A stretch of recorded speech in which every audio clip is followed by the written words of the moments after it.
अस्सलाम वालेकुम dear students, कैसे हैं आप सब। उम्मीद करता हूं कि आप सब खैर आफियत से होंगे। तो कल के लेक्चर में हमने मोबियस ट्रांसफॉर्मेशन को डिस्कस किया था, तो आज इसके रिलेटेड हम थ्योरम्स देखेंगे। इसमें सबसे पहला थ्योरम आता है कि सेट ऑफ मोबियस ट्रांसफॉर्मेशंस, यानी कि मोबियस ट्रांसफॉर्मेशन तमाम जितनी भी आती हैं सभी को एक सेट में बंद कर दिया और ये क्लोज अंडर फंक्शन कंपोजिशन होगा। ठीक है, यानी कि मोबियस ट्रांसफॉर्मेशन असल में क्या होता है, एक फंक्शन ही होता है ना। कौन सा फंक्शन होता है, एफ ऑफ जी हमारे पास ए G plus B over C G plus D, ये वाला फंक्शन होता है। यहाँ पे ए बी सी डी कोई भी हमारे पास कम्प्लेक्स नंबर हो सकते हैं और A D minus B C not equal to zero होता है। ये हमारे पास फंक्शन जो है इसको मोबियस ट्रांसफॉर्मेशन कहते हैं। हम एक सेट लेने लगे हैं जिसमें तमाम मोबियस ट्रांसफॉर्मेशंस हैं और हम साबित करेंगे कि वो अंडर फंक्शन कंपोजिशन हमारे पास क्लोज है। ठीक है, चलें जी, मैं क्या करता हूँ, मैं इसको f1 का नाम दे देता हूँ। ठीक है, यानी कि एक फंक्शन ले लिया, यहाँ पे w का नाम दिया गया है, हम f का ले लेते हैं। ठीक है, तो इसको हम क्या कर लेते हैं, इसको a1 b1 c1 d1 कर लेते हैं। यहाँ a1 b1 c1 d1 आ जाएगा, यहाँ पे a1 d1 b1 c1 आ जाएगा। इसी तरह F of two of G, यानी कि क्लोज साबित करने के लिए क्या साबित करना होगा मैं आपको बता देता हूँ, एक मिनट। यह आ जाएगा सी टू जी और plus d two g d two, और यहाँ पे आ जाएगा a two b two c two और डी टू कोई भी कम्प्लेक्स नंबर से बिलोंग कर रही हैं, और a two d two minus b two c two not equal to zero है। ठीक है, क्लोज साबित करना है तो क्लोज साबित करने के लिए हम क्या साबित करेंगे, हम ये कहेंगे कि f one compose f two g. ठीक है, या इसका आंसर भी जो है, यानी कि इनकी कंपोजिशन हमने लेनी है ना, तो इसका आंसर भी क्या है, एक मोबियस ट्रांसफॉर्मेशन के सेट से ही आए जिसको हम एम सेट का नाम दे देते हैं। यहाँ पे क्या लिख देते हैं, M is the set of all Mobius transformations. ठीक हो गया।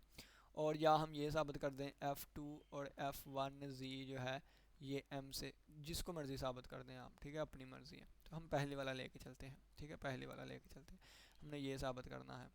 चलें जी, F1Z हमें पता है क्या है, A1Z plus B1 over A2Z और A2 नहीं प्लस C1Z और प्लस D1। ठीक है, ये हमें पता है। अब मैं क्या करता हूँ, मुझे F1 F2Z चाहिए, तो मैं इस Z की जगह पे F2 रखने लगा हूँ, F2Z। ठीक है, तो इस Z1 के Z की जगह पे क्या आ जाएगा, F2Z आ जाएगा। ठीक है, और प्लस B1 ओवर C1, इस Z की जगह का क्या आ जाएगा, F2Z आ जाएगा। ठीक है, और प्लस आ गया D1, ये वाली चीज़ आ गई।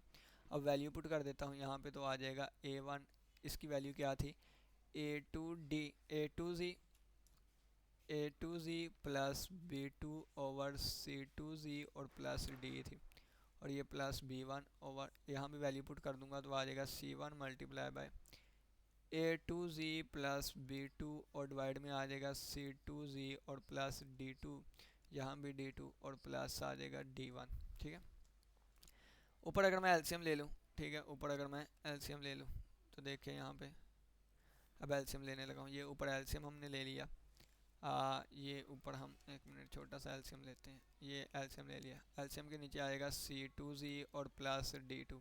ठीक है, तो ऊपर ए वन मल्टीप्लाई हो जाएगा, अंदर A1 A2Z आ जाएगा और प्लस A1 B2 आ जाएगा, और प्लस B1 के साथ ये वाली चीज़ मल्टीप्लाई हो जाएगी। ठीक है, तो मल्टीप्लाई हो गया C2Z प्लस D2, बटे के नीचे देखें तो एलसीएम लेंगे यहाँ पे तो आ जाएगा C2Z प्लस D2, एलसीएम आ गया।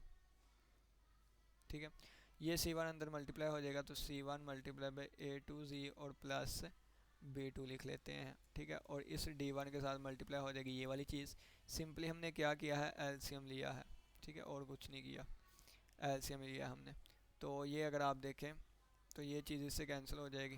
ठीक है, ये चीज़ इससे कैंसिल हो गई, बाकी जो बचा ऊपर देखें क्या बच गया, A1 A2Z और प्लस A1 B2, और ये क्या बचा, प्लस B1 C2Z और प्लस D2 और B1 आ जाएगा। और बटे के नीचे अगर आप देखें तो क्या बचेगा, C1 को अंदर मल्टीप्लाई कर दें, A2 C1Z और प्लस B2 C1 और प्लस D1 C2Z और प्लस बचेगा D1 D2, ये वाली चीज़ बच गई। ऊपर से जी वाली इकट्ठे कर ले तो ये दोनों इकट्ठी हो जाएंगी और ये दोनों नीचे से इकट्ठी हो जाएंगी। तो क्या बच जाएगा A1 A2 और प्लस B1 C2 जी हमने कॉमन ले लिया और प्लस A1 B2 और प्लस B1 D2 ये हमने इकट्ठे कर ली।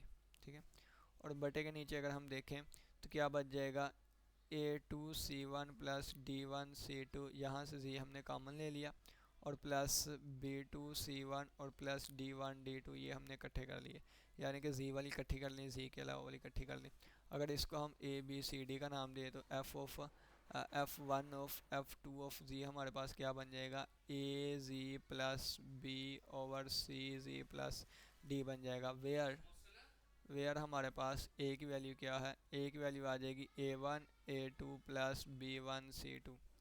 यहाँ पे कैपिटल बी की वैल्यू क्या आ जाएगी A1 B2 और प्लस B1 D2, यानी कि ये ए की वैल्यू, ये बी की वैल्यू, ये सी की वैल्यू, ये डी, ABCD। ठीक है, ये वाली values.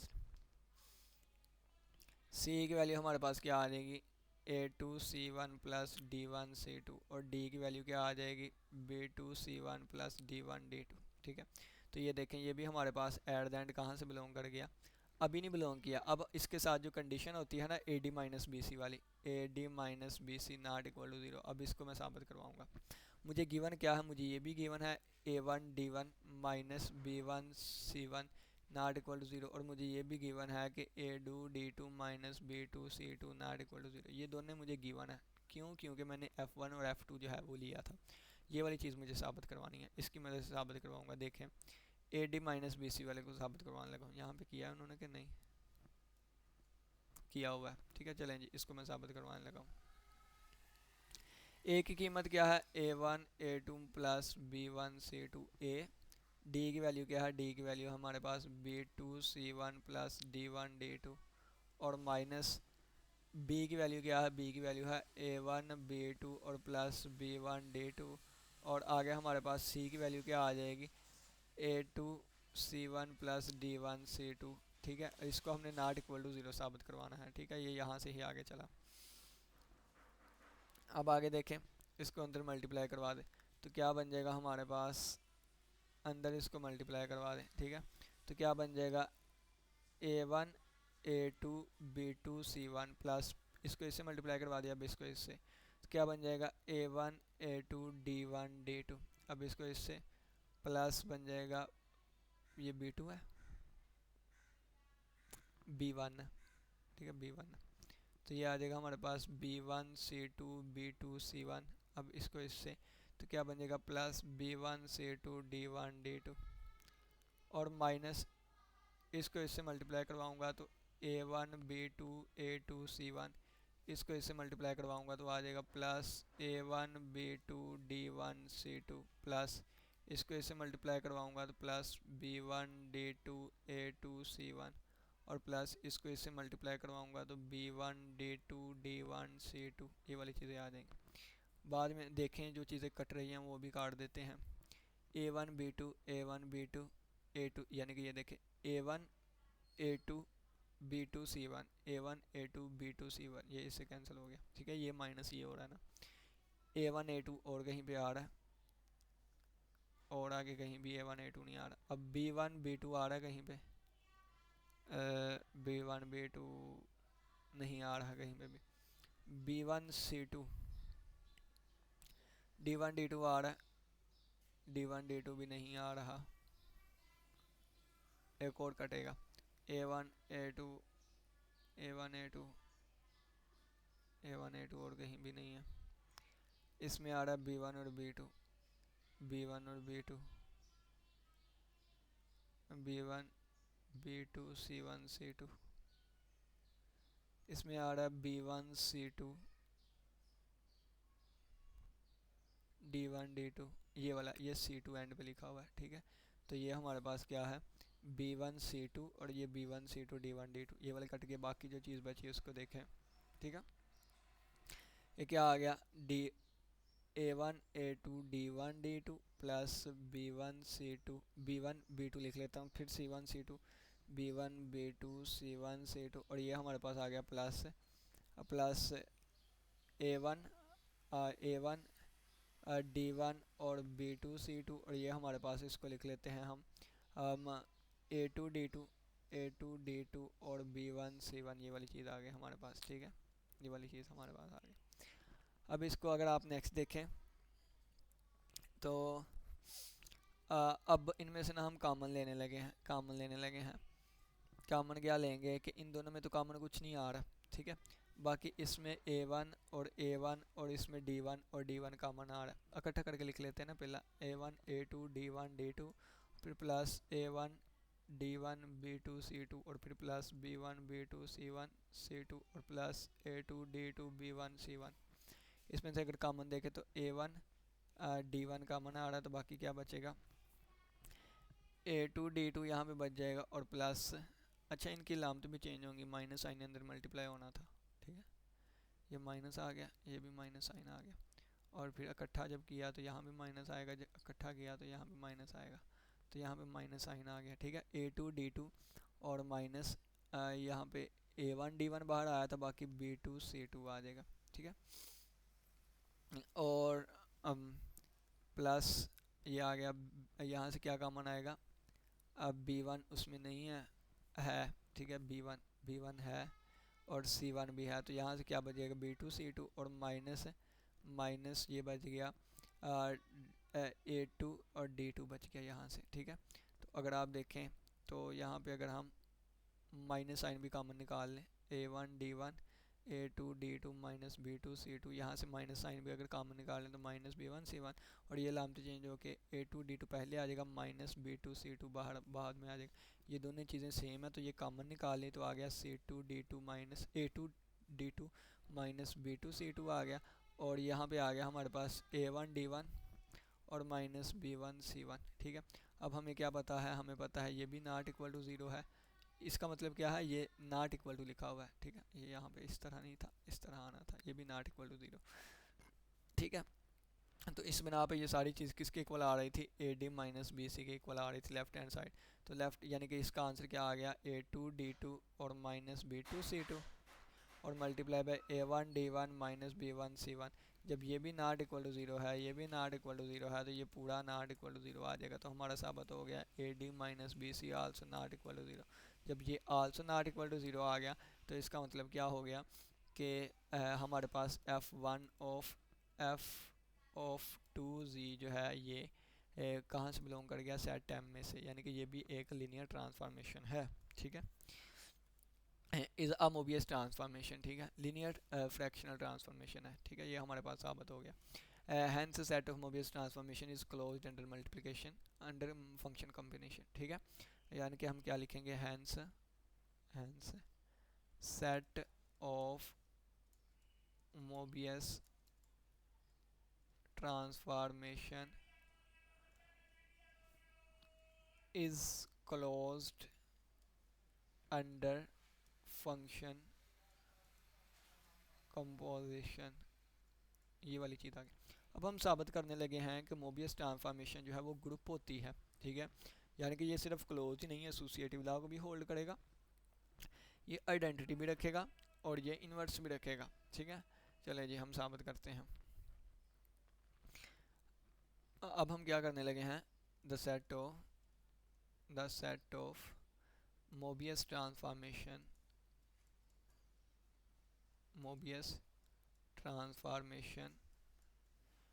Is group under function composition, इसको अब हम लेके चलने लगे हैं, ये एज अ क्वेश्चन आ गया हमारे पास, ठीक है, या आप थ्योरम कह लें, जो भी है, इसको अब हम प्रूव करने लगे हैं, ठीक है, सोल्यूशन लिख लें, प्रूव लिख लें, ठीक है। चलें जी, पहली प्रॉपर्टी तो हमने सेटिस्फाई करवा दी है ना। पहली प्रॉपर्टी क्या है, मैट्रिक्स कह रहा हूँ, अब पहली क्या है, क्लियर लॉ होता है सबसे पहले, यानी कि क्लोज होना चाहिए, ये हम करवाए हैं, ठीक है, ऊपर इसके जो ऊपर थ्योरम था ना वही था। सेकंड नंबर पे हमारे पास, यानी कि क्लियर लॉ में हम क्या साबित करवाएंगे, क्लियर लॉ में यही करवाएंगे कि for all F1 of Z और for all F2 of Z कहाँ से बिलोंग करें, सेट M में से बिलोंग करें, ठीक है। Then F1 of F2 of Z जो है ये हमारे पास एम से बिलोंग करना चाहिए, ये हमने प्रूव करवा दिया है। ठीक है, अब सेकंड लॉ पे चलते हैं। सेकंड हमारे पास सेकंड नंबर पे क्या आ गया है, एसोसिएटिविटी। एसोसिएटिविटी आ गई है हमारे पास जी, एसोसिएटिविटी। एसोसिएटिविटी में हम क्या साबित करवाएंगे कि एफ वन ऑफ जी, ठीक है, और यानी कि इसको कंपोजिशन हमने करवानी है ना, इसकी कंपोजिशन हमने करवानी है। ठीक है, इसकी कंपोजिशन जो हम करवाएंगे वो इस तरह है कि f one compose, F two compose, F three compose g कर दें। ठीक है, या हम कर दें, यानी कि सिंपली इस तरह करवा देता हूँ, एक minute, F one compose, F two compose, F three कर लें, is equal to F one compose F two कर लें और कंपोज एफ थ्री कर लें, आंसर सेम आएगा। ठीक है, और एसोसिएटिविटी जो है ना वो फंक्शंस में होल्ड करती है, इस वजह से इसको प्रूव करवाने की ज़रूरत नहीं है। आप सिर्फ ये भी लिख दें कि associative holds in functions, in functions composition, hence it is hold, यानी कि ये होल्ड करेगी। तीसरी पे आ जाए, तीसरी हमारे पास इसकी आइडेंटिटी, हम बताएंगे कि इसकी आइडेंटिटी क्या है। आइडेंटिटी का मतलब क्या होगा, यानी कि हम एफ़ वन ऑफ जी में एक ऐसा एलिमेंट रखें, एफ़ वन ऑफ जी में एक ऐसा एलिमेंट रखें, यानी कि f one of compose I का नाम दे देते हैं आइडेंटिटी को, I f one of compose I करें या आई कंपोज एफ़ वन करें तो दोबारा आंसर एफ़ वन आए, तो ये आई क्या होगी, आइडेंटिटी होगी। आई वाले को हमने फाइंड करना है। ठीक है, आई वाले को हमने फाइंड करना है। ठीक है, आप इसको एफ़ नाट का भी नाम दे सकते हैं। ठीक है, एफ़ नाट का, ठीक है, जिस जैसे मर्जी नाम दे दें, ये वाली चीज़ होनी चाहिए। चलें जी, हम आइडेंटिटी जो है इसको फाइंड करते हैं। आइडेंटिटी देखें, यानी कि एफ़ वन हमारे पास क्या हो जाएगा, एफ़ वन जी हमारे पास हो जाएगा A one G plus B one over C one G plus D one, और A one D one minus B one C one not equal to zero होगा। ठीक है, अब इसकी कंपोजिशन में जो आइडेंटिटी आएगी ना वो जी आएगी, क्योंकि स्टार्टिंग में हम एक फंक्शन क्या कहे थे, यानी कि इसका जो हमारे पास एफ नाट ऑफ जी आएगा ना, इसको नाम देंगे ए नाट ऑफ जी प्लस बी नाट और सी नाट, सी नाट जी और प्लस डी नाट। ठीक है, और यहाँ पे क्या होना चाहिए, A naught D naught minus B naught C naught not equal to zero, और यहाँ पे ये इक्वल होगा किसके, जी के इक्वल होगा, यानी कि एक स्पेशल केस उठाने लगे हैं हम, कौन सा, कि ए वन की वैल्यू जो है इसको हम वन रख देते हैं, बी वन की बी नाट की वैल्यू ज़ीरो, सी नाट की वैल्यू ज़ीरो और डी नाट की वैल्यू वन। ठीक है, ये वाली इसकी आइडेंटिटी होगी। ये भी तो एक लीनियर ट्रांसफॉर्मेशन है ना मोबियस, तो उन तमाम मोबियस ट्रांसफॉर्मेशन में एक ख़ास वैल्यूज़ के लिए जो हमारे पास आंसर आएगा उसको हम कहेंगे कि ये आइडेंटिटी है। तो पुट करके देखें, one G plus zero over zero जी प्लस वन, तो आंसर जी बन जाएगा। ठीक है, ये हमारे पास आइडेंटिटी होती है। अब हम साबित करने लगे हैं कि यही आइडेंटिटी है, यानी कि इसको कंपोज करवा के देखने लगे हैं, कंपोज करवा के देखने लगे हैं। एफ़ वन ऑफ जी हमारे पास क्या है, A ji one plus B over C ji one plus D, और इसके साथ क्या है ए वन, यानी गलत लिख दिया गया, ए वालों के साथ आना था वन टू थ्री। ठीक है, A one G plus B one over C one G plus D one, और ये आ गया A one D one minus B one C one not equal to zero. और हमने लिया एफ़ नाट ऑफ जी, क्या ले लिया, मैंने कहा इसको सिर्फ हमने जी लिया, और ये one multiply by A D minus B C, ये नाट इक्वल टू ही ज़ीरो होता है। ठीक है, इस पर भी कंडीशन सेटिस्फाई। अब इसको कंपोज करवाने लगा हूँ, F one compose F naught of G करवाने लगा हूँ। ठीक है, इसको मैं फाइंड करने लगा हूँ। ठीक है, इसका आंसर क्या आता है, फिर मैं फाइंड करूँगा F naught of G, F of G, यानी कि इसका आंसर फिर क्या आता है। अगर इसका आंसर दोबारा एफ़ ऑफ वन आ गया, इसका भी आंसर दोबारा एफ़ ऑफ वन आ गया, तो इसका मतलब है कि ये आइडेंटिटी ही है। ठीक है, चलें जी, एफ़ वन ऑफ जी हमें पता है किसके इक्वल है, हमें पता है ये ए one G plus B one over C one G plus D one के इक्वल है।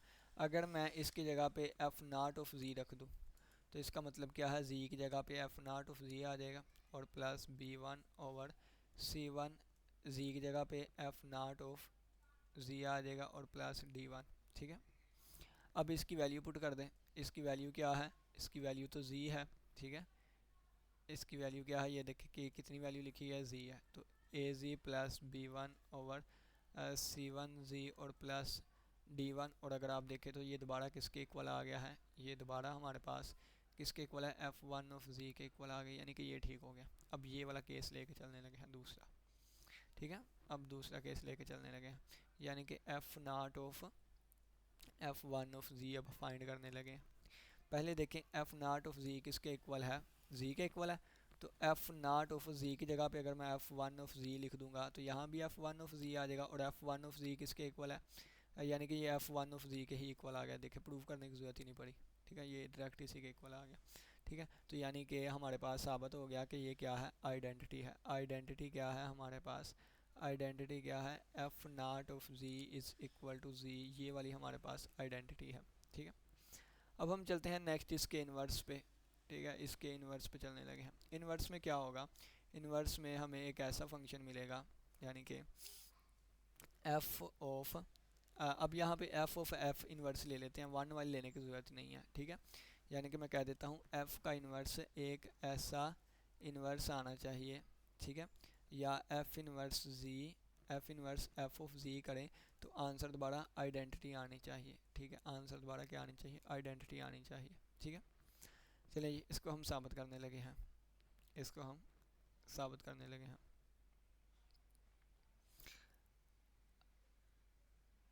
ये F0 है। देखें सबसे पहले एफ ऑफ जी हमें क्या पता है, एफ ऑफ जी हमारे पास होता है A G plus B over C G plus D, और हमारे पास क्या है A D minus B C not equal zero. इसको डब्ल्यू के इक्वल भी लिख सकते हैं, आपको पता है ये डब्ल्यू आ गया ए G plus B over C G plus D, ठीक है। अब क्या करेंगे, इन्वर्स में हम क्या करते होते हैं, मैं थोड़ा सा आपको ना क्राइटेरिया बता देता हूँ इन्वर्स का criteria. y is equal to F of X लिखते थे ना, ठीक है, फ़र्ज़ किया y is equal to 2x plus 1 लिखा हुआ है, यानी कि सिंपली कह देता हूँ एफ ऑफ एक्स हमें दिया गया है x प्लस 1, हमने इसका इन्वर्स फाइंड करना है। तो पहले एफ ऑफ एक्स को मैं y लिखूँगा, फिर मैं यहाँ से x की वैल्यू निकालूंगा तो आएगा माइनस एक्स, ठीक है, x is equal to Y minus one. फिर इसको लिखते होते हैं F inverse of y is equal to Y minus one आ जाएगा, ठीक है। और इसकी जगह x इन्वर्स कर दें, यानी कि ये फिर इस तरह इन्वर्स आ जाता है। तो कहने का मतलब क्या है, कहने का मतलब क्या है कि पहले y is equal to X plus one है ना, तो पहले y एज ए एक्स था, अब मुझे x की वैल्यू फाइंड करनी है, वो इन्वर्स होता है, ठीक है। तो यहाँ पे क्या है कि यहाँ w का आंसर z में है, पहले मुझे z फाइंड करना है, तो ये z उधर, z फाइंड करने के लिए c z प्लस d उधर जाकर मल्टीप्लाई हुआ और a z प्लस b हो गया। अंदर मल्टीप्लाई करवाएंगे तो w c z plus w d बन जाएगा, और is equal to a z plus b बन जाएगा। z वाली एक तरफ कर ले w c z, और ये z वाली इधर आके माइनस a z, और is equal to B minus ये उधर जाके माइनस डब्ल्यू डी। तो यहाँ से जी कॉमन आ गया तो डब्ल्यू सी माइनस ए बन गया, और is equal to B minus W D बन गया। ये उधर जाके डिवाइड हो जाएगा, आ गया बी माइनस डब्ल्यू डी, और डिवाइड में आ गया डब्ल्यू सी माइनस ए आ गया। आप चाहें तो ऊपर से नेगेटिव साइन लेके नीचे मल्टीप्लाई कर दें तो क्या बन जाएगा, W D minus B over क्या बन जाएगा, ए माइनस डब्ल्यू सी बन जाएगा, ठीक है। और इसको क्या लिख सकते हैं, जी वाले को, इसको हम